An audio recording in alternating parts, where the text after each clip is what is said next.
샬롬 수요 말씀 양육에 오신 여러분을 환영합니다. 양육 1단계인 믿음의 기초 세 번째 시간입니다.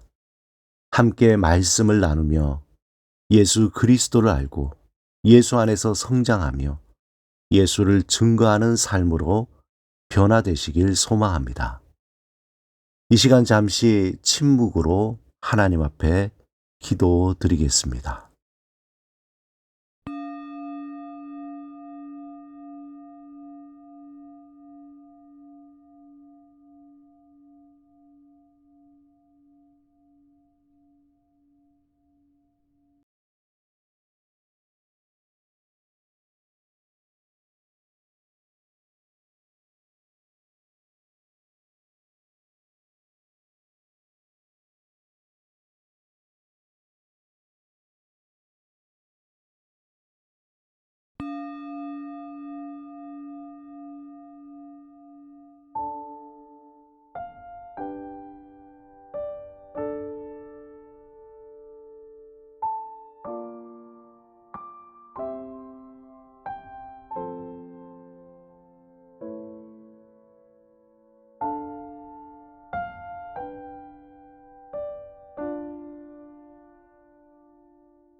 오늘 하나님이 우리에게 주신 말씀은 로마서 5장 8절에서 11절입니다. 함께 말씀을 읽고 우리에게 들려주시는 하나님의 음성을 듣겠습니다. 우리가 아직 죄인 되었을 때에 그리스도께서 우리를 위하여 죽으심으로 하나님께서 우리에 대한 자기의 사랑을 확증하셨느니라. 그러면 이제 우리가 그의 피로 말미암아 의롭다 하심을 받았으니 더욱 그로 말미암아 진노하심에서 구원을 받을 것이니 곧 우리가 원수 되었을 때에 그의 아들의 죽으심으로 말미암아 하나님과 화목하게 되었은즉 화목하게 된 자로서는 더욱 그의 살아나심으로 말미암아 구원을 받을 것이니라. 그뿐 아니라 이제 우리로 화목하게 하신 우리 주 예수 그리스도로 말미암아 하나님 안에서 또한 즐거워하느니라. 소설가 박완서 씨는 26세 된 아들을 잃은 말로 표현할 수 없는 슬픔과 고통을 겪으며 이렇게 통곡합니다. 원태야, 원태야, 우리 원태야, 내 아들아, 이 세상에 내가 없다니 그게 정말이냐? 하느님도 너무하십니다. 그 아이는 이 세상에 태어난 지 25년 5개월밖에 안 됐습니다. 병 한 번 치른 적이 없고 청동기처럼 단단한 다리에 매달리고 싶은 든든한 어깨와 짙은 눈썹과 우뚝한 코와 익살 부리는 입을 가진 준수한 청년입니다. 걔는 또한 앞으로 할 일이 많은 젊은 의사였습니다. 그 아이를 데려가시다니요. 하느님, 당신도 실수를 하는군요. 그럼 하느님이 아니지요. 박완서의 한 말씀만 하소서에 나오는 그의 통곡입니다. 그는 아들을 잃은 슬픔이 너무도 커서 하나님을 원망하며 발작하다시피 십자가를 땅바닥에 내팽개치기까지 하면서 원망하고 증오했습니다. 온종일 신을 죽였다. 죽이고 또 죽이고 100번 고쳐 죽여도 죽일 여지가 남아있는 신. 증오의 마지막 극치인 살의, 내 살의를 위해서도 신은 있어야만 해. 그렇게 원망하며 한동안 박완서 씨는 음식을 거부했습니다. 그에게 먹는다는 것 자체가 수치였고 부끄러움이었습니다. 그러던 어느 날 한 사건으로 속상해서 그날 점심을 과식하게 되었습니다. 그리고는 화장실에서 먹은 것을 고스란히 토하게 되었는데 그때 문득 도대체 내가 무엇을 그렇게 잘못했기에 이런 무서운 벌을 받아야 하는가? 내게 무슨 죄가 있는가? 라는 원망에서 계시와 같은 생각이 떠올랐습니다.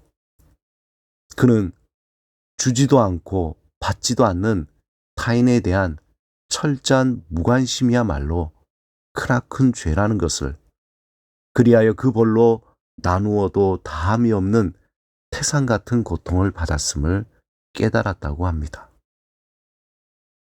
그는 아낌없이 물질과 사랑을 나눈 범위가 가족, 친척 중에 극히 일부와 소수의 친구밖에 없었고 그 밖에 이웃이라 부를 수 있는 타인에게는 철저하게 무관심했던 자신을 보게 되었습니다. 박완서 씨는 병기 앞에 자신이 얼마나 자기중심으로 삶을 살아왔던가 깨닫게 되었다고 합니다. 위선적으로조차도 타인을 사랑하는 척도 없었던 자신의 모습에서 그것이 크나큰 죄라는 것을 깨달은 것입니다. 우리가 고통 가운데서 하나님을 만나고 그분의 사랑을 깨닫게 될 때 자연스럽게 타인의 고통에 관심을 갖게 됩니다. 십자가의 자리에서 우리를 향하신 하나님의 사랑을 경험하게 됩니다. 또한 그 십자가는 나만을 위한 것이 아닌 모든 사람을 위한 것임을 발견하게 됩니다. 우리의 고통을 위해 십자가에서 죽으신 하나님의 사랑을 경험할 때 하나님의 큰 위로를 얻게 됩니다. 또한 우리가 그 사랑을 경험할 때 타인의 고통을 향한 공감의 문이 열리게 됩니다. 우리의 인생의 경주 앞에 놓인 고통의 허들을 넘을 때마다 하나님은 우리를 통해 타인의 고통을 외면하지 않고 공감하고 함께하는 창문을 하나씩 열어주십니다. 하나님이 이 세상을 창조하실 때의 목적은 고통이 아닌 안식이었습니다. 하지만 하나님의 최고의 걸작인 인간은 하나님과 같이 되고자 하나님을 떠나 고통의 바다에 빠지게 된 것입니다.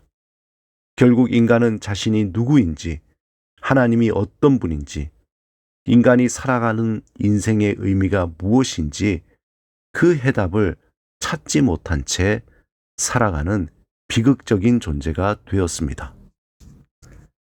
약복 강가에서 야곱이 하나님을 다시 만나기 전에는 자신이 누구인지, 하나님이 어떤 분인지, 인생이 무엇인지 알지 못했습니다.